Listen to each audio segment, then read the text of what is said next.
யாருமே கானான் தேசத்துக்குள்ள செல்ல முடியவில்லை. ஆனால் நல்ல ரிப்போர்ட் கொடுத்த இந்த காலேபும் எப்புனேயின் குமாரனாய் காலேபும் ஏன்னா நூனின் குமாரனாய் யோசுவேவும் அதில் குடியேறுவார்கள் என்று சொல்லி ஏன்னா பாருங்க வசனம் 23 என்ன சொல்லப்பட்டிருக்குது. அது என்ன அவர்கள் அந்த தேசத்தை காண மாட்டார்கள் அவிசுவாசம் பேசுறாங்க.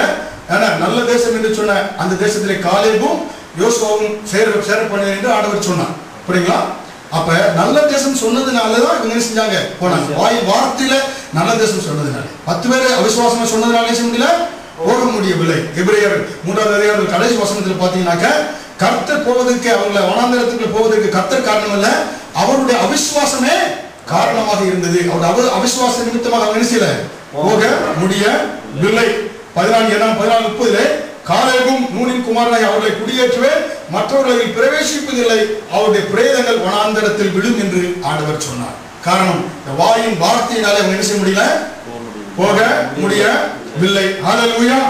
இது நம்ம தெரிந்து கொள்ள வேண்டியது மிக மிக முக்கியம். ஹல்லேலூயா. நம்ம எதை பேசுகிறோமோ அதன்படியாக நமக்கு அது மட்டும் இல்ல பாருங்க, அந்த வார்த்தையின்படியாகவே கர்த்தர் நமக்கு செயல்படுகிறார். நம்ம ஒரு வார்த்தை பேசினாக்க அதன்படியாகவே ஆண்டவர் நமக்கு உதவி செய்வதற்கு வல்ல தேவனாகவும் இருக்கிறார் என்று நம்ம பார்க்கிறோம். ஹல்லேலூயா. மத்தேயு 15ஆம் அதிகாரத்திலே வசனம் 22 முதல் 28 வரை பார்த்தோம் என்றால் அங்கே சமாரியா ஸ்திரியை குறித்து நாம் பார்க்கிறோம். மத்தேயு 15 வசனம் 25 முதல் 28 நம்ம பார்த்தோம் என்றால் அவர் ஆண்டவரே உதவி செய்யும் என்று அவரை பணிந்து கொண்டார். அவர் அவளை நோக்கி பிள்ளைகளின் அப்பத்தை நான் குட்டிகளுக்கு போடுகிறது நல்லதல்ல என்றார். அதற்கு அவர் மெய்தான் ஆண்டவரே, ஆகிலும் நாய்க்குட்டிகள் தங்கள் எஜமான்களின் மேதையிலிருந்து விழும் துணிக்கைகளை தின்னுமே என்றார். இயேசு அவளுக்கு பிரதியுத்தரமாக, ஸ்திரீயே, உன் விசுவாசம் பெரிது, நீ விரும்புகிறபடி உனக்கு ஆகப்படுவது என்றார். அந்நேரமே அவள் மகள் ஆரோக்கியமானாள். பாருங்க, இங்கே பார்க்கிறோம் இயேசு என்ன சொல்கிறார். இந்த சமாரியா ஸ்திரீயினுடைய மகள் என்னன்னாக கொடிய வேதனைப்படுகிறார் பிசாசினாலே. இயேசுவின் இடத்துல கேட்க ஆண்டவரே, நீர் என் மகளுக்கு விடுதலை தாரும், என என் மகளுக்கு இறங்கும் என்று கூப்பிடுகிறார். ஆனால் அது மட்டும் இல்ல, அவருடைய சீசர்களும் இயேசுவின் இடத்துல சொல்றாங்க, ஆண்டவரே அவளுக்கு பிரயோஜனமாக ஒரு வார்த்தையும் சொல்லவில்லை. அப்பொழுது அவருடைய சீசர்கள் இவள் நம்மை பின்தொடர்ந்து கூப்பிடுகிறாளே, இவளை அனுப்பிவிடுங்க என்று அவரை வேண்டிக் கொண்டார்கள். அதற்கு இயேசு, காணாமற் போன ஆடுகள் ஆகிய இஸ்ரவேல் விட்டார் இடத்திற்கு அனுப்பப்பட்டேன் என்று மற்றபடி அல்ல என்றார். அவள் ஆண்டவரை எனக்கு உதவி செய்யும் என்று அவரை பணிந்து கொண்டார். பார்க்கணும் இந்த காரியத்துல பாருங்க, அவள் ஒரு முடிவு எடுத்திருக்கிறான். ஏன்னா இயேசு வந்தா என் மகள் என்ன செய்வார், சுகத்தை பெற்றுக் கொள்வாள் என்று. ஆனால் இங்கே அவள் என்ன எப்படிப்பட்டவளா இருக்கிறா? அவள் இஸ்ரவேல் ஸ்திரீ அல்ல, அவள் யூத ஸ்திரீ அல்ல, அவள் புறஜாதியான ஒரு ஸ்திரீ. அவள் சமாரிய ஸ்திரீ, அவள் ஜென்டைல்ஸ். புரியுங்களா? அதனால அந்த சகோதரி இவர் என்ன சொல்றாரு, நான் இஸ்ரவேல் ஜனங்களுக்கு நன்மை செய்ய வந்தேன் என்று சொல்கிறாரு. இருந்தாலும் அவன் என்ன சொல்கிறார், ஆண்டவரே நீர் எனக்கு உதவி செய்யும் என்று பணிந்து கொண்டதுனாலே அவள் ஒரு முடிவு எடுத்துட்டா.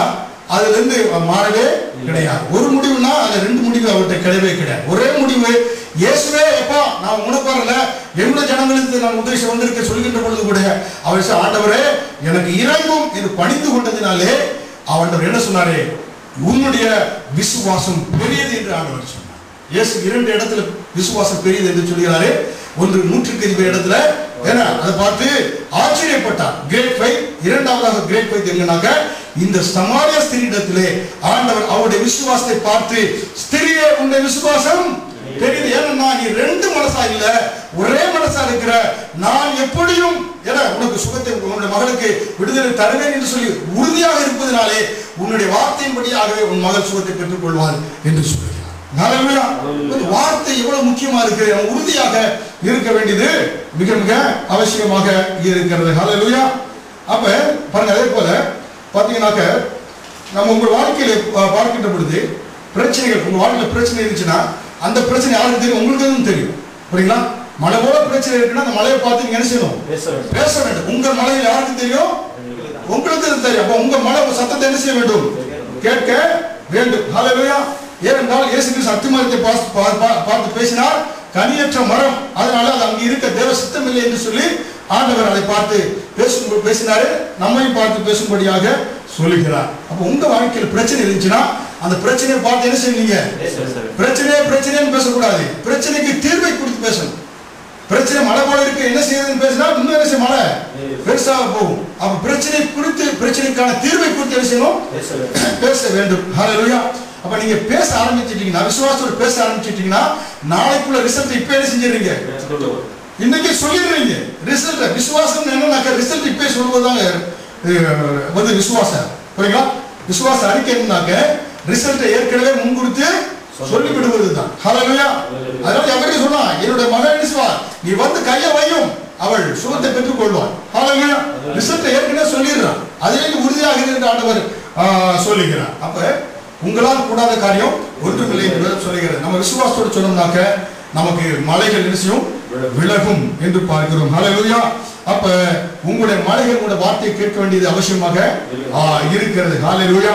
அது மட்டுமல்ல, பாருங்க, ரோமர் 4வது அதிகாரம் வசனம் 17 எடுத்து நம்ம பார்த்தோம் என்றால், ரோமர் 4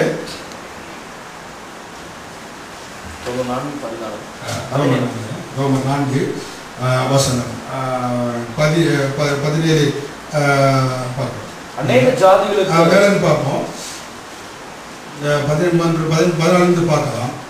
நியாயப்பிரமாணத்தை சார்ந்தவர்கள் சுதந்திரவாளியானால் விசுவாசம் வீணாய்ப்போம், வாக்குத்தத்தமும் அவமாகும். மேலும் நியாயப்பிரமாணம் கோபாக்கினை உண்டாக்குகிறது.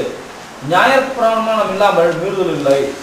ஆதலால் சுதந்திரமானது கிருபையினால் உண்டாயிருக்கிறபடிக்கு அது விசுவாசத்தினால் வருகிறது.